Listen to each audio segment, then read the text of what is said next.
among the little islands off the Florida coast, came to one I'd never seen before and doubt that I would ever find again. As I drew nearer, I saw a rather strange-looking character seated amidst his island paradise. I hailed him. Hello! Whoa! Hi, my name is Petra Williams. I'm a newspaper reporter working on some Sunday articles. I hope I'm not intruding. Well, not at all. Not at all. I mean, I'm always glad to see someone here coming in from the mainland. Come on ashore.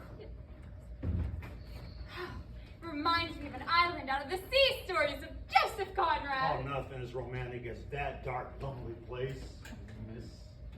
Miss Williams. Miss Williams. Good. Well, won't you have a seat, Miss Williams?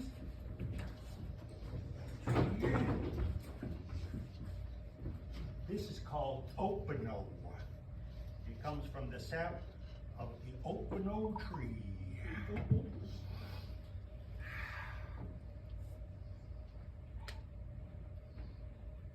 Geeky stuff. Horrible, really. Opino. But it's got a kick to it, you gotta admit. Well, I could use a kick right now. It's been a long journey. Mind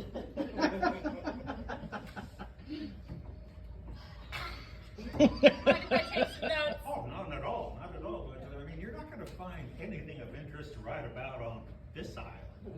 But you're a newspaper woman, aren't you, huh? Oh, I bet you have seen some interesting things in your life. I mean, I envy you, Miss Williams. Just imagine, seeing with your own eyes, the Rock and Roll Hall of Fame. Well, my present assignment is to pick up stories about wanderers and wayfarers. You must have met quite a few of them. No, can't say that I have. No, I'm afraid the people that have crossed my path over the past decades on this island have been very few, far between, and I must say, tedious. Oh, why don't you let me be the judge of that? All right, very, very well. And let me see who's it. Oh, I know one. Yeah. Harrison Camry. Oh, at one time he used to be a professional expert billiards player. Great straight on the nerves that game. Oh, you could say that. I mean, billiards takes great skill and dexterity.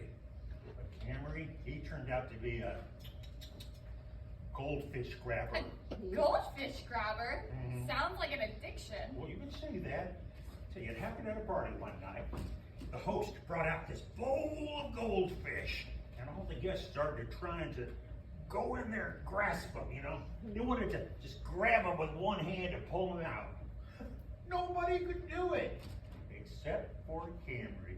He just reached right in there, pulled out a goldfish, and he held it softly in the skin of his hand.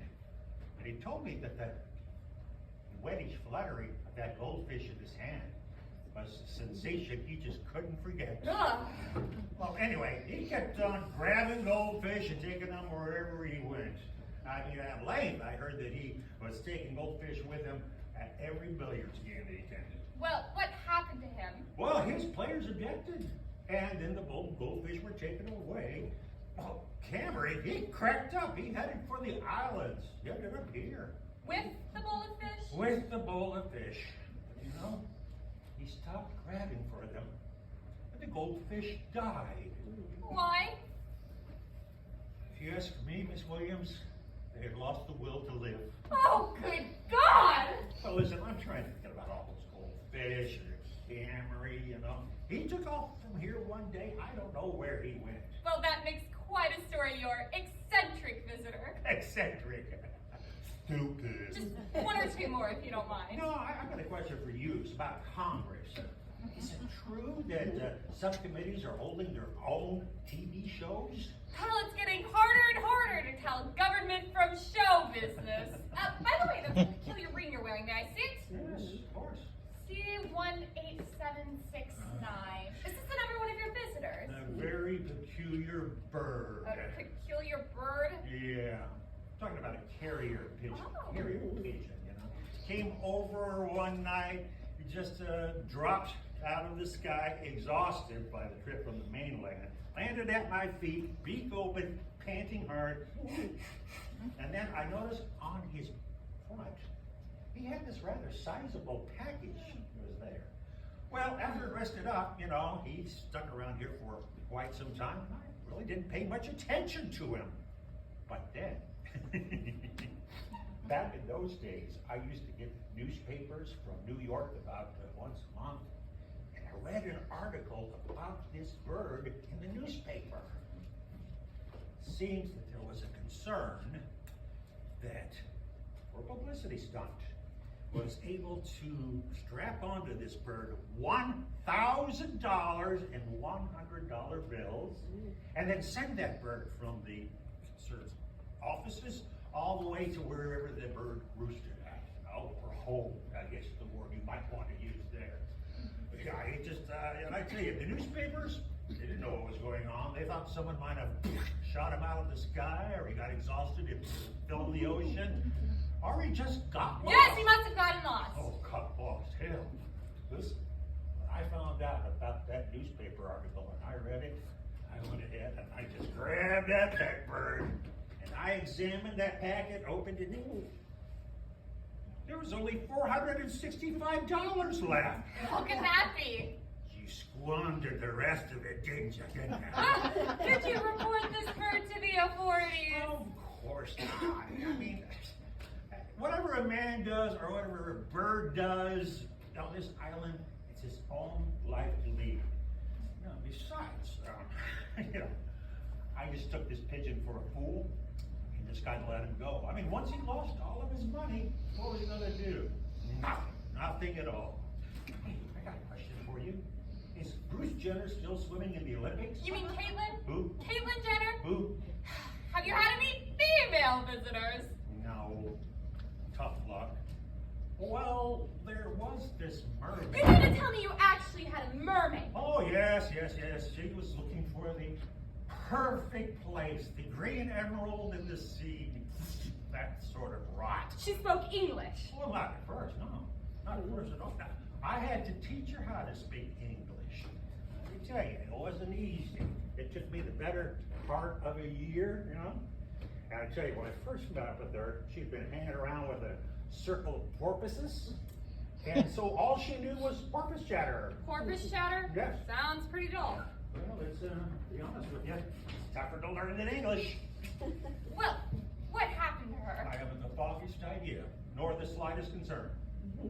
Look, every time that I would hear a motor launch, I had to go and I had to pick up that mermaid, and then I had to go hide her away. Good heavens, why? Well, I didn't want to be seen with her. It's embarrassing, almost compromising. Almost. Well, after all, she is half fish, and I am all human. Although I will admit there were times I wish she was all human, or I was half fish. But tell me more about her. Oh, I'm telling you right now, I'm more interested in some of the more interesting mystical things in the world, such as the sudden drop of interest in 6-day bicycle races. What finally happened to the mermaid? Well, I told her all about all the other islands that were around here, hoping she would go to them. But no. She just clobbered around here, quoting poetry and just driving me out of my What mind. kind of poetry? Well, Coleridge mostly. I mean, I must have heard the ancient mariner at least 1,000 times that year. But I'll tell you what was really, really hard. She wanted to learn how to sit in a chair. I mean, have you ever tried to teach a mermaid how to sit in a chair? Did she ever write any poetry? Well, on the morning she left, I think I have it here. Here it is. Here, you can read it for yourself. All sad words on land and sea, saddest are these. It could not be. Well, then you grew fond of one another. I guess you could say that in a very frustrating sort of way. I tell you, you're all woman. You're not. You have been most kind, Mr. Dark. I thank you for a highly entertaining visit. Listen, Miss Williams, I'm sorry if I bored you with my gallery of nuisances, but it really was wonderful to talk to someone from the mainland and from civilization. Oh, and Miss Williams, one more thing. Yes, Mr. Dark. What in heaven's name are the Baltimore Colts doing in Indianapolis, Indiana?